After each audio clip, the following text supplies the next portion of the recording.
So, namaskar everyone and welcome to today's Geeta Satsang. Let us start with the prayer. By the Guru's grace and the will of Sri Krishna, we have all assembled for this Geeta Satsang.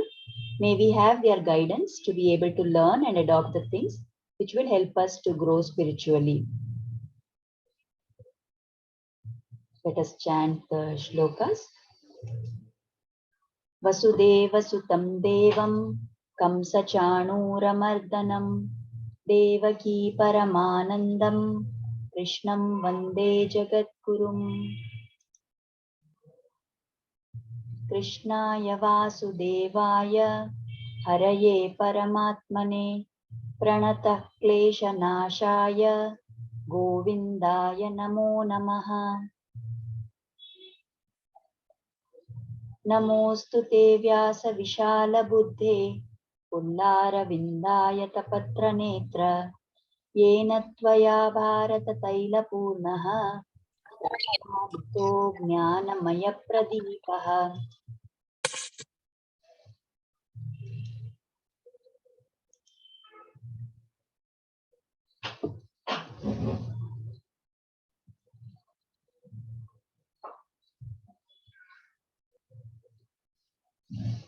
Ramanujadaya Patram Jnana Vairagya Bhushanam Srimad Venkatanathāryam Vande Vedanta Deshikam Yo Nityamachyuta Padambuja Yugma Rugma Vyamohatastaditarani Trinaya Mene Asmadguror Bhagavatosya Dayaika Sindho Ramanujasya Charanau Sharanam Prapadye. So with prayers to the Acharyas, we will take up our next shloka for today. I have forgotten to change this in the notation down, but it is the 24th shloka of the first chapter. So, Sanjaya Uvacha Eva Mukto Rishikesho Gudakeshena Bharata Sena Yorubayor Madhye Stapayitva Rathottamam. Sanjaya says, O descendant of Bharata, having thus been addressed by Arjuna, Lord Krishna drew up the fine chariot in the midst of the armies of both parties. So here, in the previous shloka, the 23rd shloka of last time, we had seen that Arjuna had told Krishna to take his chariot and put it, in between the two armies, because he wanted to see who all have come to support the evil-minded Duryodhana. That was our shloka of last time. So now Sanjaya is telling Dhritarashtra. So by saying, O descendant of Bharata, he is addressing Dhritarashtra, because that king, that clan of kings, the Kuru Vamsha, came from this Raja called Bharata. So Sanjaya is telling Dhritarashtra that because Arjuna was telling Krishna that put my army in the middle of the two, put my chariot in the middle of the two armies. So because Arjuna said that, Lord Krishna listened to him, and in obeying his order, he drew up the chariot. They are calling it as the Uttama Ratha, Rathottamam, the fine chariot in the midst of the armies of both parties. So here we need to notice one thing, that for Krishna, the word used again is Rishikesha. We have already seen in the previous shlokas that this Rishikesha word means, Rishika means senses and Isha means the master of the senses. So the one who controls our senses is Rishikesha. But now we see that for Arjuna, there is a new name which has been used here. He is called as Gudakesha. So we know there are many names which are used for Arjuna. He is known as Partha, he is called as Bharata, he is called as Kaunteya, and then he is also known as Dhananjaya, he is also known as Sabjasachi. Right? There are so many names for Arjuna. Now here, the particular word which is used to address Arjuna is Gudakesha. So what is the meaning of this word Gudakesha? Gudaka means sleep and Isha means master. So the one who has conquered his sleep the one who is the master of sleep, is called as Gudakesha. So this description is given for Arjuna, that he is someone who has mastered sleep. Now we all know that sleep is very important for all of us. Sleep is the time when our body recuperates, it rejuvenates, it gets back all the energy which has, drained out during the day with all the activities. So even sometimes we notice that even if we find it difficult to fall asleep, there are some people who always have sleep problem, or if they go to a new place, we can't fall asleep. Even if issues like that are there, at some point of time somewhere, there will be tiredness which sets in. If you've not slept well for 2 days, then the third day automatically, because of that tiredness, at some point of time, your body will give into sleep. So sleep is a very natural need of our body, and it is not easy to conquer sleep. Nobody can overcome sleep, isn't it? So if we are calling somebody as someone who has conquered sleep, then truly it speaks about the really great quality of that person, isn't it? So why he is called someone has, why is Arjuna called as one who has conquered sleep? Now there is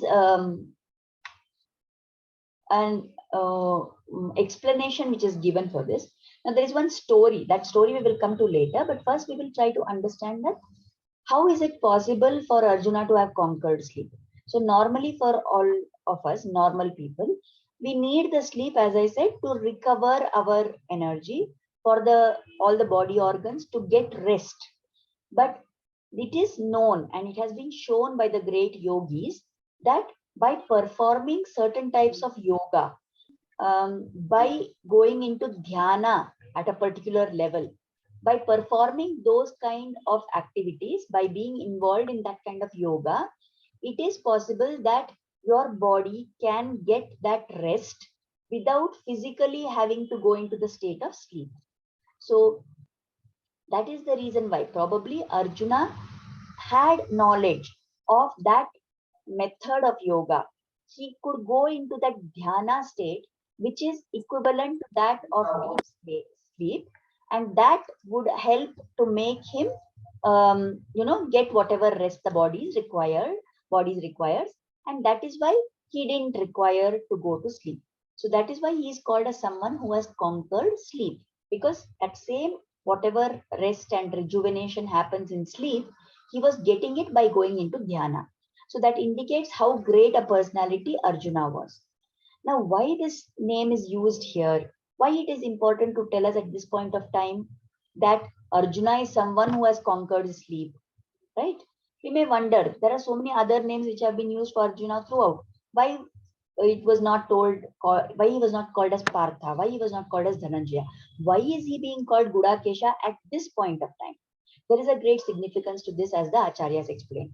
So now, as we are going further and further, we are coming to that critical climax point where Arjuna is going to be standing in front of all his relatives, and he is going to see all of them.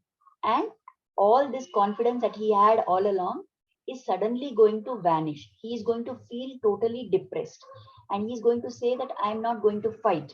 And he is going to show his state of mind, which is full of confusion and which is full of desperation, and that he wants to avoid doing something which is unpleasant. Now, if we only know that further part, then there is a chance that we will think that Arjuna is a coward, or we will think that Arjuna is not really a great person, or we will make the mistake of equating Arjuna to being like us. We will say, what is so heroic about Arjuna? See, he is also getting scared in the face of danger. See, he is not having the heart to fight. He doesn't want to follow what is the right path. So we will pull him down to our level in order to make sure that we understand how great actually Arjuna is. That is the reason why this word Gudakesha is told at this point of time. Only somebody who has really great powers of yoga, of physical achievement, of being, capable in all aspects, only such a person can have conquered sleep. So that indicates the very high caliber of Arjuna. So that is told here to make sure that when we get to the later stage, we remember that this is the Arjuna we are talking about. and we don't make the mistake of pulling him down to our normal human level. And we should not think that he is one just like us. So that is the reason why at this stage, before that stage of his doubt and confusion comes, it is implied that he is such a capable person by calling him Gudakesha. So that we should not misinterpret the abilities of Arjuna later. Now at this stage, he is being called as Gudakesha. Now there is a story which is told of how Arjuna became such an expert uh, archer. He was such a great Dhanurdhara. How he became so great? Because he practiced shooting in the dark also. Now actually there is a story which is told. We know that the Acharya of the Pandavas, Dronacharya. Now Dronacharya was teaching both the Pandavas as well as the Kauravas. And at the same time, he had a son called Ashwathama, and he was teaching his son also. Now, like any other father, Dronacharya also had the desire that his son should be the best. He should take all his good qualities and become the best archer. So that was a deep desire in the mind of Drona.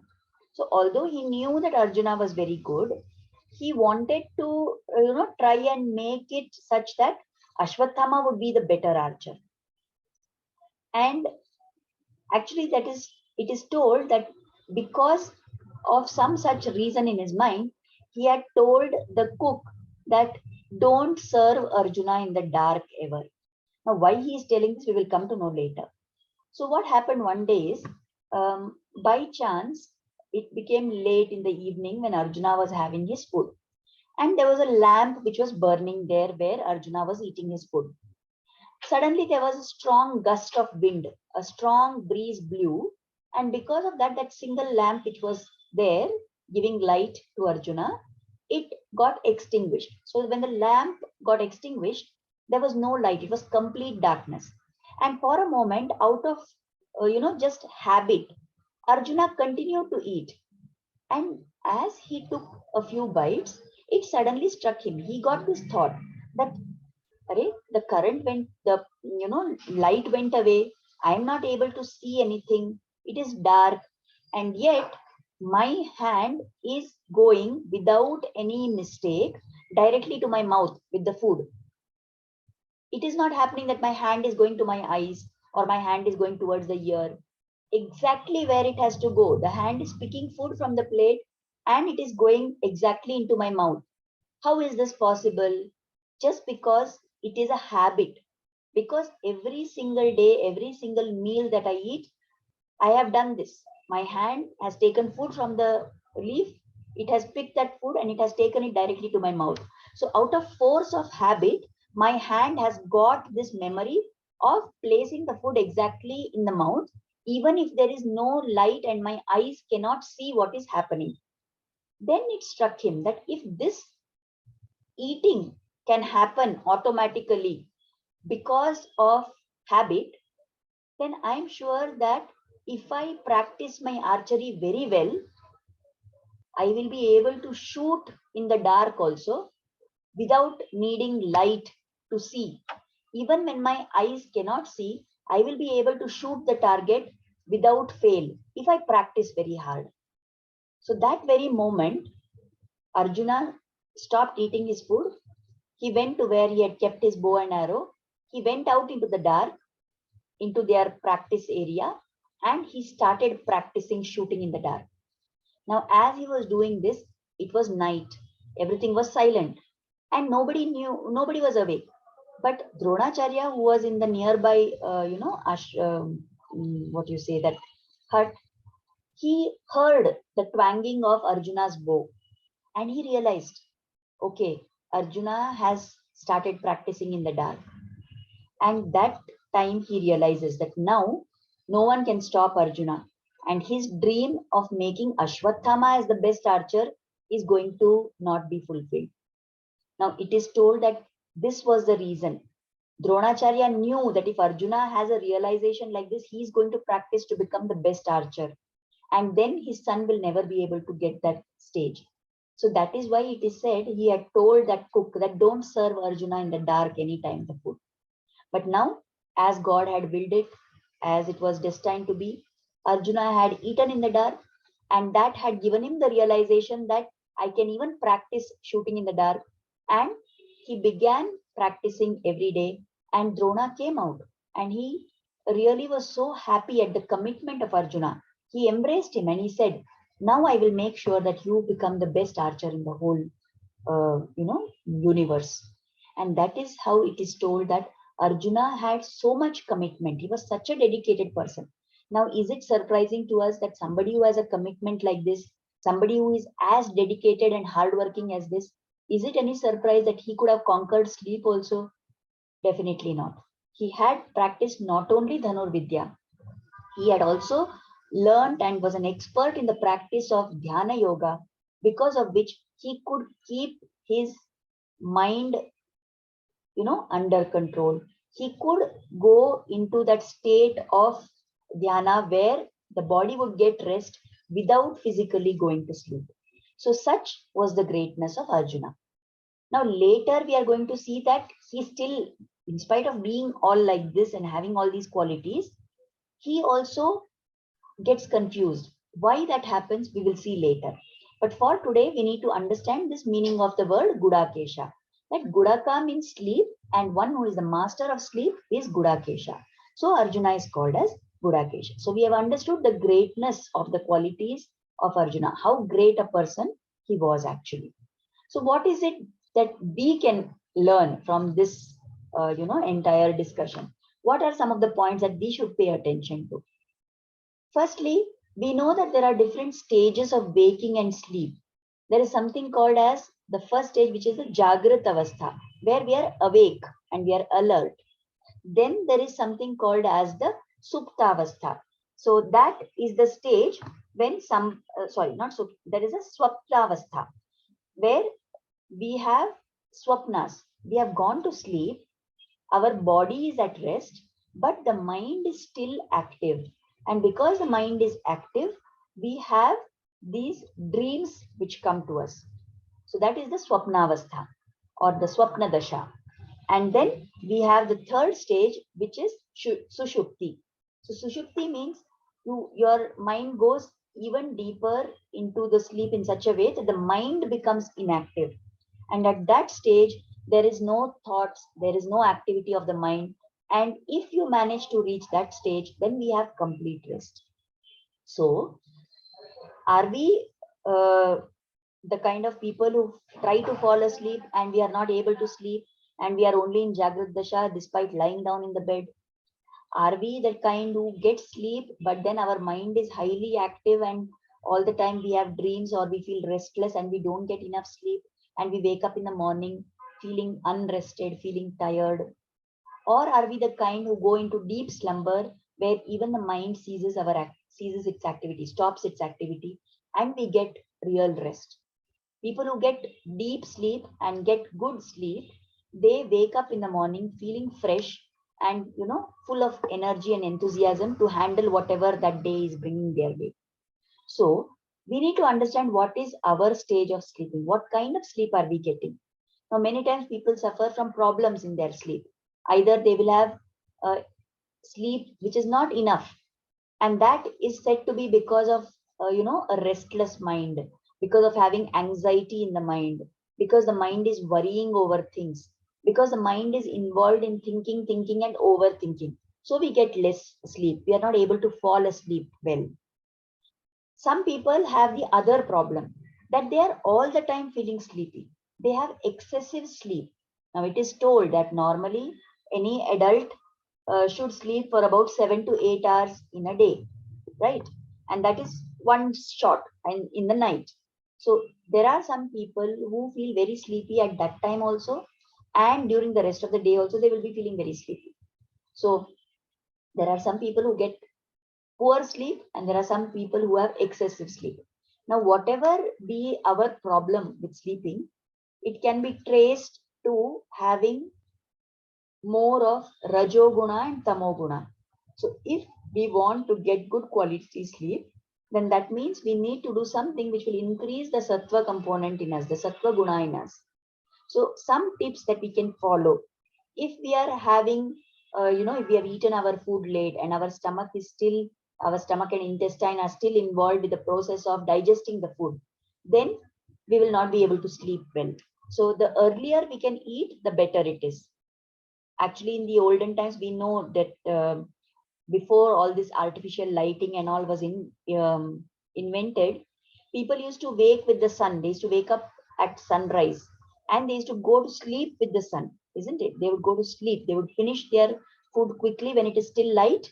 And once the sun goes down, they would also go to sleep. But now we have created all this artificial lighting, and those lights mimic the conditions of daytime. And because of that, actually, it is causing a lot of interference with what is called as the circadian rhythm, with our normal sleep and waking cycle. And many people go to sleep quite late. We eat food late. We go to sleep late. We stay up for longer time. That interferes with our biological rhythm. And so many diseases and disorders can be traced to this. And then nowadays, people are sitting up late at night watching movies or just playing with their mobile phone. And those radiations are not good. And then because they are awake for more time, they end up feeling hungry again and they will want to eat. Then naturally, at that time, people only snack on unhealthy foods. And that again leads to obesity. It's like a vicious cycle. So the best way to get out of that cycle or to make sure that you're getting good quality sleep is eat as early as possible, eat less in the night. There is that some proverb, no, which is told that in the morning you should eat like a Raja, and something like that. And at night you should eat very less. So as much as possible, eat early, eat less, and eat a light meal and go to sleep early. Then that will help us to fall asleep better. Second thing is, as we said, the quality of our mind is largely determined by the quality of the food that we eat. So if we are going to eat food which is predominant in Rajoguna and Tamoguna, then our mind will also be more of Rajasic and Tamasic quality. And because of that, the restlessness in the mind will not let us sleep well. So what we should do is we try and eat food which is as sattvic as possible. Tamasic food is that which is old, that which is lost its taste, that which has been kept for many days, whether we are having artificial methods of refrigeration and all that. So that doesn't take away the fact that it may be what you say, biologically it may be good, it may not have got spoiled, but the spiritual quality of that food will have gone. It will have become tamasic in nature. That is all, or food which is very sour tasting and all, that is tamasic in nature. What is Rajasic food? That which agitates our mind. So it is generally told that non-vegetarian food is tamasic and Rajasic in nature, because non-vegetarian food has been obtained by killing an animal, and that the pain of that animal is there in that food. So that will definitely increase our Rajasic and Tamasic gunas. Similarly, if we eat food which is too spicy, food which is too oily, food which is, mm, overcooked, and all these kind of things, they will be Rajasic food. And what then is Sattvic food? The food which is light, the food which is freshly prepared, food which is not too spicy, not too oily, not too sour, no extremes in that food. That is called as Sattvic food. So if we eat Sattvic food, then our Sattva guna will increase. So consuming Sattvic food is another way to make sure that our sleep is also of good quality. The third thing it is told is that before we go to bed, I think sometime I mentioned in one of the previous satsang that as soon as we wake up in the morning, we should chant the name of Hari 7 times. Hari, Hari, Hari, Hari, Hari, Hari, Hari. 7 times we should say Hari as soon as we wake up in the morning. Before going to sleep at night, it is told that 3 times we should say Madhava, Madhava, Madhava. By this, we can be sure that Madhava, the Lord of Vishnu, the Lord of Lakshmi Devi, Mahavishnu, he is going to be there protecting us as we sleep. It is also a practice to recite this particular shloka or mantra before going to bed. It's not a mantra, it's a shloka actually. Ramaskandam Hanumantam Vainateyam Vrikodaram Shayane Yasmare Nityam Duswapnas Tasya Nashyati. So the names of particular, deities or devas are given here. And by remembering them, it is said that the bad dreams will be destroyed and person will get good sleep. So Rama, Skanda is another name for Subramanya. Hanumanta, Anjaneya. Vainateya means Garuda, the bird, the mount of Lord Vishnu. And Vrikodara is another name for Bhima. So these are all very powerful, great people who had lot of strength, physical, spiritual, every possible way. And remembering all of these devatas before we go to sleep is supposed to destroy all the duswapna. All bad dreams or fears and anxieties in the mind will be destroyed by remembering all these people. So these are some of the things that we can do to improve our quality of sleep. We are not at the stage where Arjuna was. So we are not going to be able to conquer our sleep. But at least for those who are not getting sleep, they can try to do something to get good sleep. For those who are getting good sleep, they can try to increase their sattvikata so that they can make do with lesser amount of sleep. Actually, it is told that we should wake up early morning in the Brahmi Muhurta, which starts from about 3:34 onwards. And at that time, that is the time when all the rishis are doing tapas. So that is the time of the day which is having maximum sattvikata. So any sadhana that you do at that time, whether it is chanting, whether it is puja, whether it is whatever rituals are prescribed, like maybe for the men, the Sandhya Vandana, or if it is some abhyas, some study of the spiritual text that you want to do. All these, if they are done in the Brahmi Muhurta, they give us maximum benefit. And that time lasts from between around, say, 3:34 up to around 7 in the morning. So in that time, if we are able to become awake and do all these spiritual activities, we will get maximum benefit. So those who are already getting good sleep should try to wake up earlier in the morning. Those who are not getting good sleep should try to do these things we have highlighted here so that they get better sleep. And once we start getting good sleep, then our aim should be to reduce the amount of time that we need for sleep. As we go further and further on the spiritual path, we will be able to find that lesser time, sleep time will also keep us refreshed. So that is what we have to try and practice. Now, the other aspect to be remembered here is that when we are saying sleep, right, that sleep is comparable to ignorance also. So all this getting caught up in these worldly matters, losing track of the fact that the Lord is the ultimate reality. That is the ignorance which is surrounding us. We get caught up in this avidya, in this maya. So that our sleep, what we are saying as sleep, it could also mean that we are having this ignorance. Now we said that Gudaka is sleep and Gudakesha was Arjuna who conquered sleep. Now if we say that this word Gudaka is, which is sleep, is also means ignorance, then we should say that Arjuna also conquered ignorance, isn't it? So Arjuna conquered ignorance means, how was he able to conquer his ignorance? Because he was constantly in the company of Lord Krishna. He considered Krishna his everything. And by always being in the company of Krishna, he conquered his ignorance.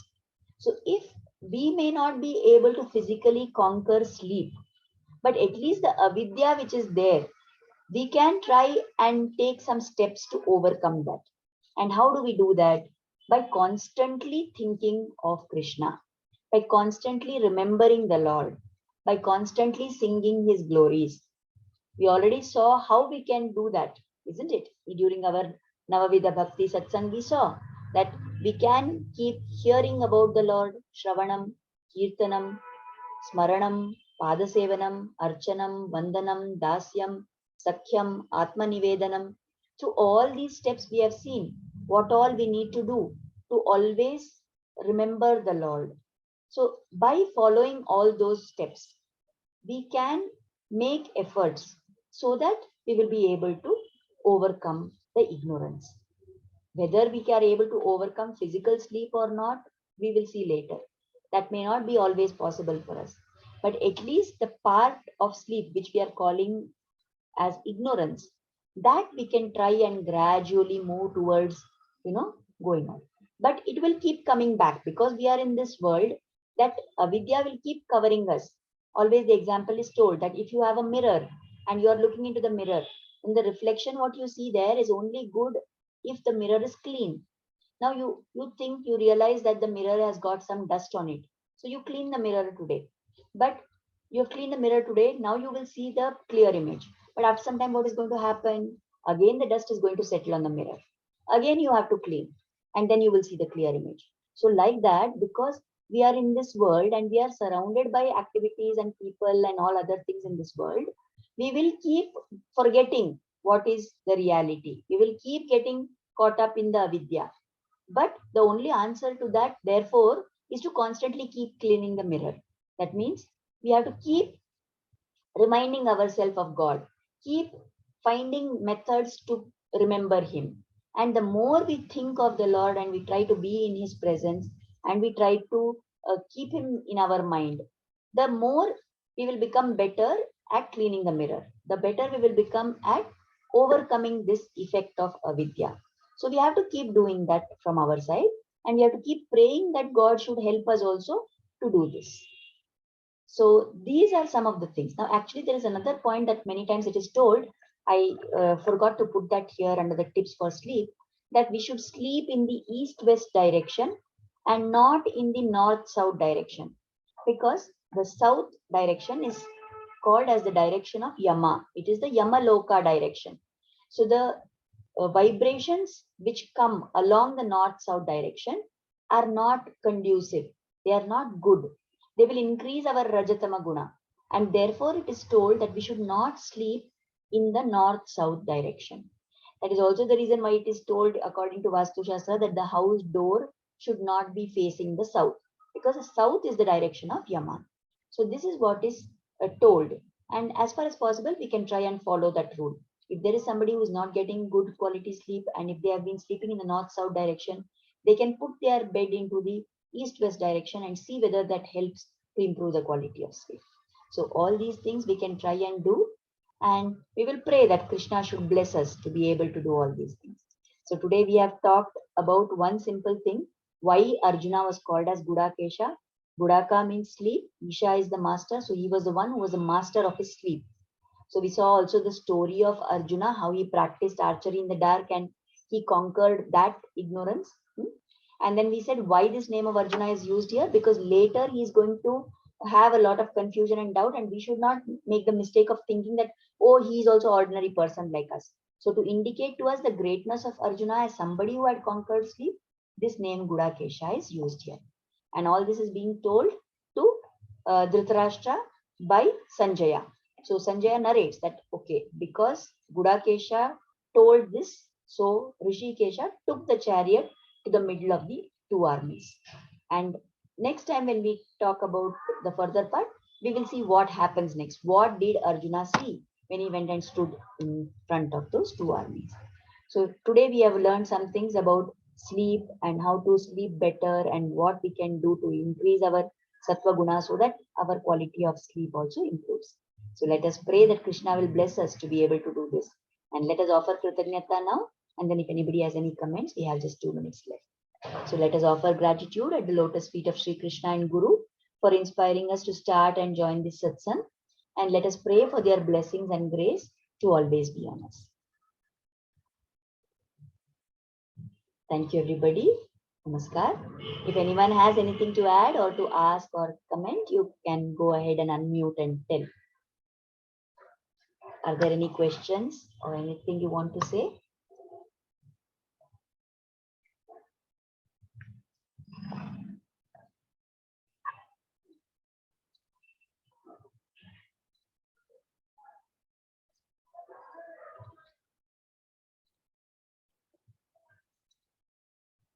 Okay, thank you, Sarnaj. We still have about 3 minutes left. If no one has anything to ask, I just want to tell one small story. Now, I said that we should always sleep in the east-west direction and not in the north-south direction. But there is one fact which will surprise us, that normally also we see that whenever the Lord's Vigraha is installed, or when in our puja room we keep the gods, we keep them facing east or north. We don't keep them facing south. But the strange thing is that Lord Ranganatha, in the very great temple of Srirangam, Srirangam is called as Bhuloka Vaikuntha. It is considered as if Vaikuntha has descended to earth and in one place, then that is Srirangam. So this Lord Ranganatha in the Srirangam temple is lying. He's in a reclining position, isn't it? And he faces the south. So why is it that he faces the south? There is a nice itihasa to that. So what happened is, after the Ramayana, after Rama Ravana Yuddha, when Rama went back and he was coronated, Pattabhisheka was over and all that, then Vibhishana also had come there. And Vibhishana was so dear to Lord Rama. So when Vibhishana was going back to Lanka, Rama gave him the Vigraha, the Murti of Ranganatha, who was being worshipped in that Ikshvaku dynasty.